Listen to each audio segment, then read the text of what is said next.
21শে জানুয়ারি এই দিনটিতে ছিল শুভ উদ্বোধন সূচনা পল্লী উৎসবে। অনেক দূরবর্তী এলাকা থেকেও কিন্তু লোক আসে এই মেলা দেখতে, আর যারা অংশগ্রহণ করেছেন তেনারাও কিন্তু অনেক দূরবর্তী এলাকারই বাসিন্দা। এক কথায় বলা যেতে পারে এখানে বর্ণ ধর্ম নির্বিশেষে সব মানুষই কিন্তু মেলাতে অংশগ্রহণ করে থাকেন। আর শুধু তাই নয়, এখানে বুড়ো থেকে বাচ্চা সব রকমের মানুষ কিন্তু এই মেলাতে অংশগ্রহণ করে থাকেন। আর এই উৎসবটি পূর্ব মেদিনীপুর জেলার অন্তর্গত নন্দীগ্রাম থানার মধ্যে এই উৎসবটি হয়ে থাকে। এই উদ্বোধনটি শুরু হয়েছিল দুপুর 2টা থেকে পুরো প্রায় বিকেল 6টা অবধি। আর নাকি এই মেলাটি দেখতে দেখতে প্রায় 20 বছর অতিক্রম করে গেছে। আর এই উৎসবটি শেখ সুফিয়ান সাহেবের দৌলতে হচ্ছে।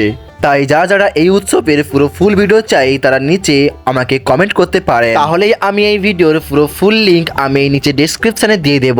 আর যারা এই মেলাতে আসবে ভাবছো তারা অবশ্যই পূর্ব মেদিনীপুর জেলার নন্দীগ্রামে এই উৎসবটি ভিজিট করতেই পারো। তোমরা কি জানো যারা উদ্বোধনে এত কষ্ট করে নিজের পরিশ্রম দিয়ে এখানে অংশগ্রহণ করেছেন তাদের জন্য তো একটি সাবস্ক্রাইব হতেই পারে।